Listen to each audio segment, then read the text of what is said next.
দক্ষিণ পূর্ব এশিয়ার বদ্বীপ বাংলাদেশ দীর্ঘদিন ধরে একটি বিশাল ভূমিকম্পের ঝুঁকিতে রয়েছে। বিশেষজ্ঞরা আশঙ্কা করছেন, দেশের অবস্থান ৩টি টেকটনিক প্লেটের সংযোগস্থলে হওয়ায় সর্বোচ্চ ৯ মাত্রার ভূমিকম্প ঘটতে পারে। এই প্রাকৃতিক দুর্যোগ মোকাবেলা বা পরবর্তী ব্যবস্থাপনার জন্য বাংলাদেশের সক্ষমতা এখনও সীমিত।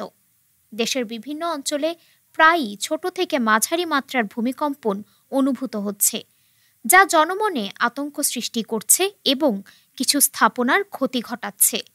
ভূমিকম্পবিদ অধ্যাপক সৈয়দ হুমায়ুন আক্তার জানান, বাংলাদেশের ভূতাত্ত্বিক বৈশিষ্ট্য দেশকে মারাত্মক ঝুঁকির মধ্যে ফেলেছে।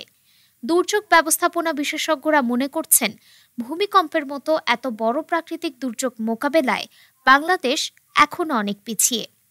অধ্যাপক খন্দকার মোকাদ্দেম হোসেনের মতে, ভূমিকম্পের বড় দুর্যোগ মোকাবেলার ২০% সক্ষমতাই আছে বাংলাদেশের।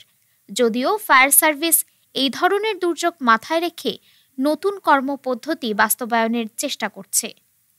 ডেস্ক রিপোর্ট, আজ বার্তা।